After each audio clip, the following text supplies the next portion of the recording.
We're going to play Bastard of the Day here in a minute, but we have our comedian guest coming in. His name is Wild Bill Bauer. What's up, Wild Bill? How you doing today, man?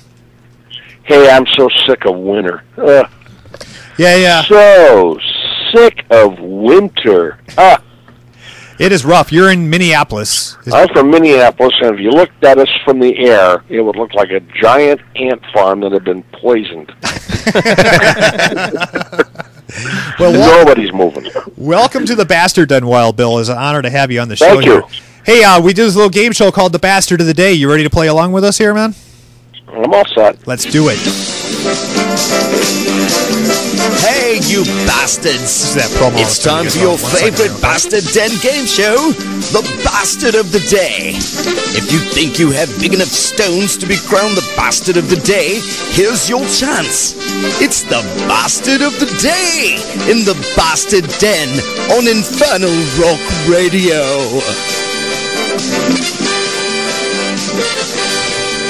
Yes, the Bastard of the Day. It's the band tournament Bastard of the Day. And on the phone with us right now to play Bastard of the Day is Bryan from Subatomic. What's up, brother?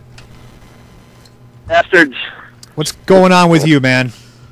Oh, well, I'm actually taking a break. We're doing some mixing right now for Madison Love Fest compilation. Madison bands do another Madison bands music, and cool. We were lucky enough to get our hands on. We're going to do an old Cuda song, so Raven Bitch is in the works. It's like it's almost done. Actually, we're just finishing mixing now. That sounds outstanding. Also on the phone with us, we met Tristan last week from Bound for Severance when Bound for Severance was our guest in the Bastard. And what's up, Tristan? How you doing, man? Not much what's going on. How much? Are you two ready to be very bastard-like here? I'm doing my best, bastard. All right, so once again, the deal is we give you a scenario. You come up with the most bastard-like response. You know the deal. Here we go.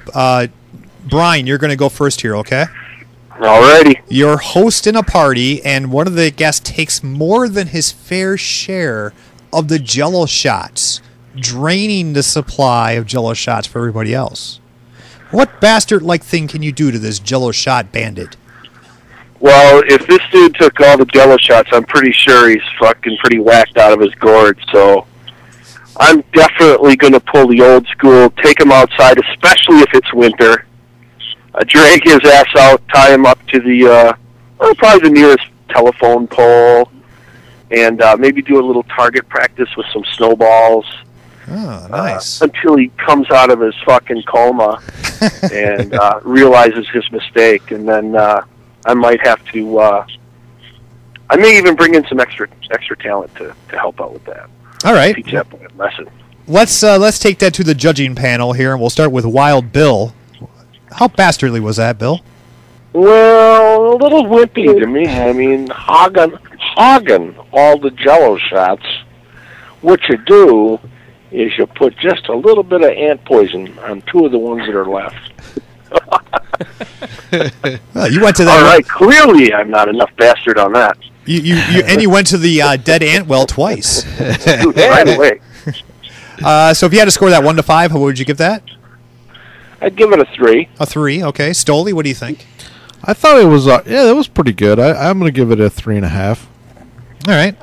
Thanks, Stoley. Sure. Yeah, I thought it was very unique. I like the idea of being tied around a flagpole and whipped, or not me personally, but I was going to say we should make that happen. And I like it. I'm going to give it a 3 myself.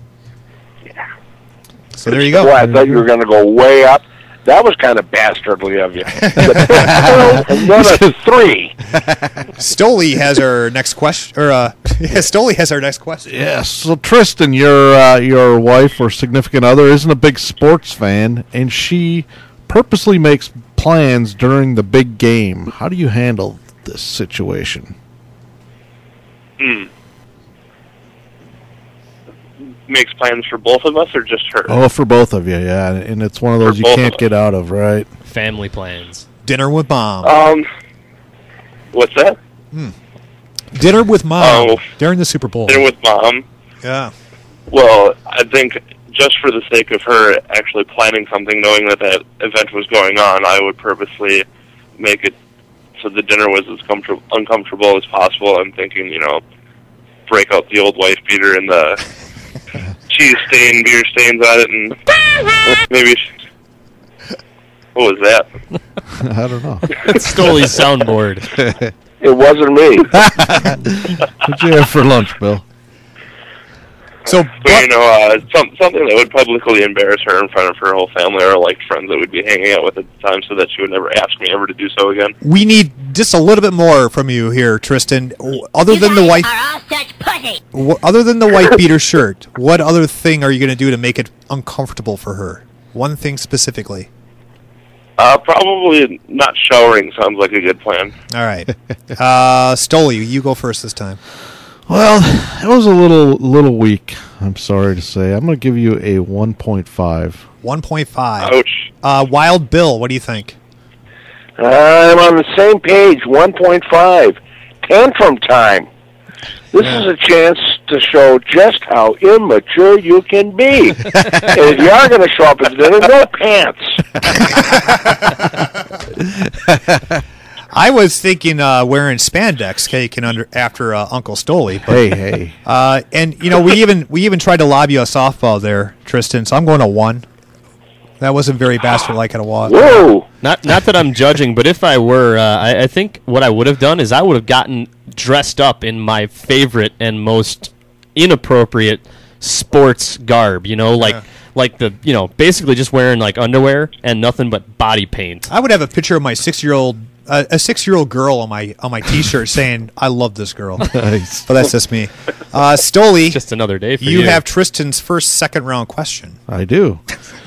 You are looking out your front window, and you see your neighbor walk by with his dog, and his dog comes over onto your lawn and takes a big old crap right on your lawn. He looks up towards your house and then just slowly walks away and doesn't think anything of it without cleaning it up. How do you take care of this guy in a bastardly manner? He's a pooper lever behind her. That'd be the technical term for Don't it. say stuff like that when I'm drinking beer. Well, I think probably what I would end up doing is not only taking his own dog's feces and throwing it in their own bag and putting it on his doorstep, the usual, light it on fire and let him stamp it out, but I would actually go as far as getting all my friends' dogs and try to pollute his yard as far as possible, so it wouldn't be like you couldn't even take a step and not have anywhere to walk except in shit. I like the cross poop contamination. It's easy for you to say, Jim. Wherever the hell I was going to go with that. Something with poop. And I'm going to give that a 3.5. I like that. Bill, do you like it? I like it too. It has a certain cachet. I'm going to go up to 4 on that one. A 4. Nice. A 4. Very nice. I am going to go. I liked it as well. I think, more shit the better. I will go with a 3.5 on that one. The more shit, the better. That's Stoley's That's words theory of on wisdom life right there to live by, That's right.